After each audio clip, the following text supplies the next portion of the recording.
শুভ সন্ধ্যা বন্ধুরা। আজ আমি রোজা ছিলাম, বাসায় আমি একা, তাই কিছুই করতে ইচ্ছে হচ্ছিল না। ভাবলাম বাইরে কোথাও যেয়ে ইফতার করে আসি। কই আর যাব, বাসার কাছেই বাফেট লাউঞ্জ, চলে গেলাম সেখানে। আমি প্রথম গেস্ট ছিলাম, একা একা বসে থাকা আর খাওয়ার জন্য অপেক্ষা করা আর কি। অনেক সময় কেটে গেল, ইফতারি করলাম।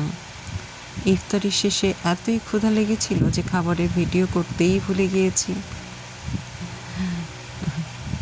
তাতে খাবার সার্ভিস খুব ভালো ছিল। আমাকে যেন বেশি আদর করছিল, যত্ন করছিল, আমার দিকে বেশি খেয়াল রেখেছিল। এই কেয়ারিং পেতে কার না ভালো লাগে বলো? অনেক ভালো লেগেছিল, বেশ ভালো কাটলো সময়টা।